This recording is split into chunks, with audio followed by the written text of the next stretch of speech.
Hello everybody and welcome back to the light side of the paranormal.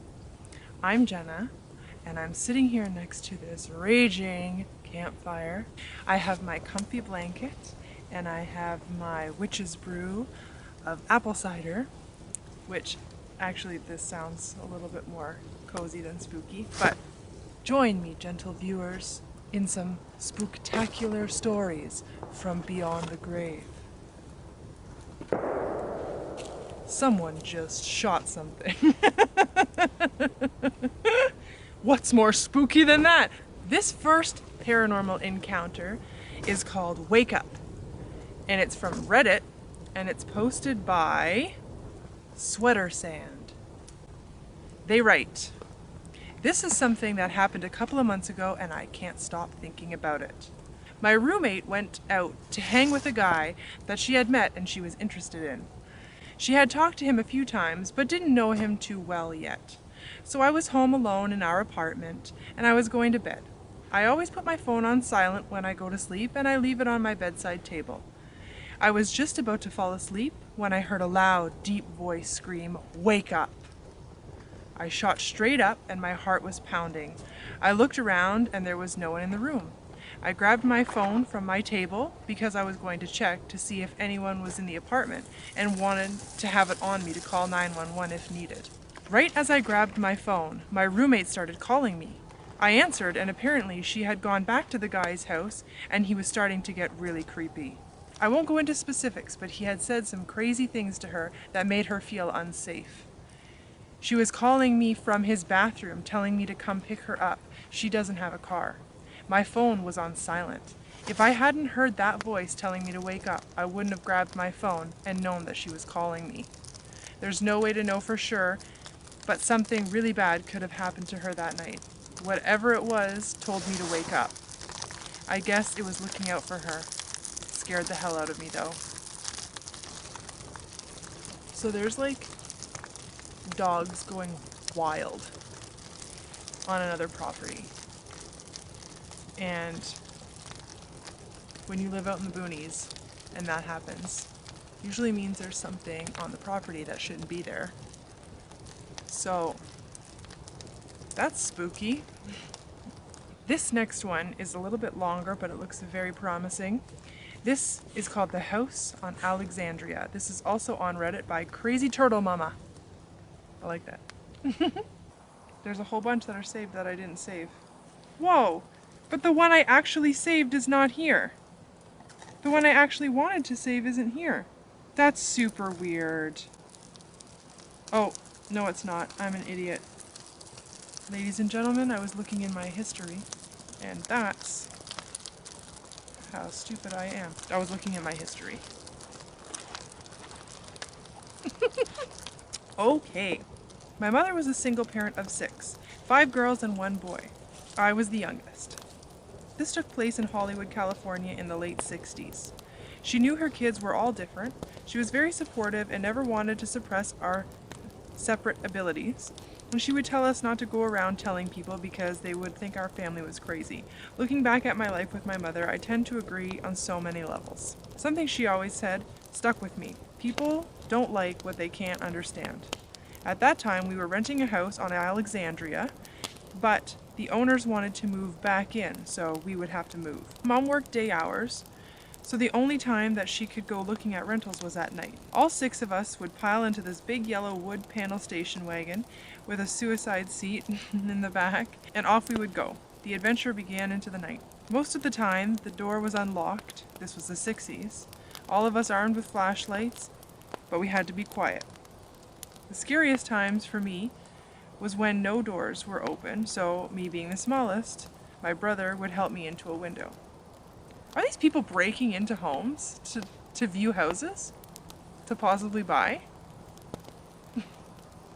I mean, the 60s were crazy, but come on.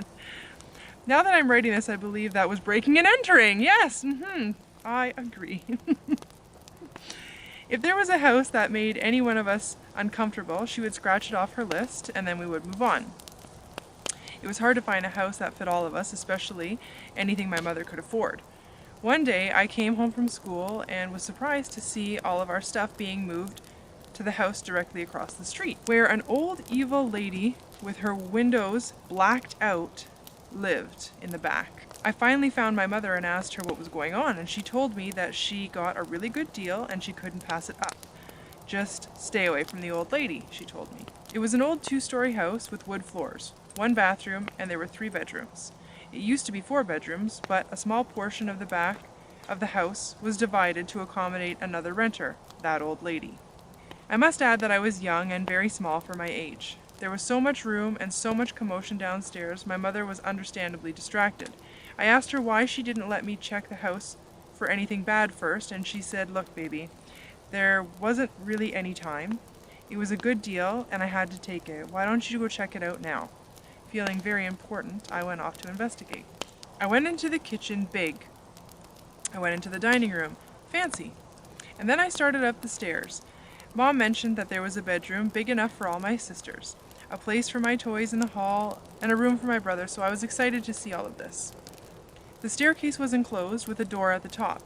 You went up 4 steps to a landing, where it turned and then proceeded up from there. I got up to the top step when it felt like 3 cold hands, quickly, one after the other, grabbed around my throat with such force. I tried to scream, but the grip was getting tighter. I thought my vocal cords were being crushed. It started forcing me backwards, and I felt like I was going to fall, but it just held me there for what seemed like forever in my mind, my toes teetering on the edge of the top step. I couldn't move. I felt surges of electricity through my body, and then it started guiding me backwards down the steps, fearing at any moment I was going to be thrown. I saw little spurts of my own breath coming from my nose. As it was guiding me down, I could feel only the edge of the steps graze the tips of my toes while I was trying to kick my feet free for any traction. It got me to the landing and up at the wall. It felt like 1,000 weights were pressing against my chest, still hardly touching the floor. I was starting to pass out when I heard a voice in my head say to me, "You are strong, you have faith." I saw a white glowing light all around me, and I said the only word that came to my mind, "Om." It lessened its grip ever so slightly, but it was enough for me to drop to the floor and run to my mother. "Please, Mom, please, we can't live here." I told her what had happened, but she said it was too late and there was nowhere else to go. More stuff went on, terrorizing my whole family, and we only lived there for about 6 more months. In the end, we all ended up sleeping together in the living room. This will be the first of 4 to 5 frightening experiences living in the house on Alexandria, including first-hand experiences and descriptions of what happened, validated to me recently by my siblings. That's interesting. Kids have some crazy experiences. They're not believed enough either. They really aren't. We're going to end it with this. We're going to end it with this one last story, which is an experience that someone had at Zach Bagans' Haunted Museum in Las Vegas. This is from Mendoza23, also on Reddit. I read a post here recently about an experience someone had during and after visiting Zach Bagans' Haunted Museum in Las Vegas. I've always loved watching ghost adventures, literally for the entertainment factor. Zach has always been so enthusiastic and over the top whenever they went on a location. I always found it comical, but this museum he had put together, I can't find anything comical about it. Every post I've read about someone's experiences coming back from the museum, or even during the tour itself, there's some kind of attachment. Which of course, these people could be lying for attention, but with the numerous actual artifacts that he houses in this museum, I can definitely believe that these experiences are something paranormal. I've debated on whether or not I could bring myself to actually enter the museum and take that chance. I love the history that some of these artifacts possess, but I am weary of the entities that could also possess them as well. Has Zach taken any precautions, or does he really just think of the money and throw these things in the museum without a second thought? Now, I've only heard some snippets of what some of the rooms include, such as the Kevorkian car room and the Dybbuk box room, and of course the Demon House room, but even just those are powerful to me. What's your take on the museum? Would you take a tour? And if so, would you do anything to protect yourself from attachment, and would it be worth it? Maybe I'm way superstitious for this and should just take the museum for what it is, a tourist attraction. This is interesting. So this is like someone's question, and I will read the replies because there are some good replies.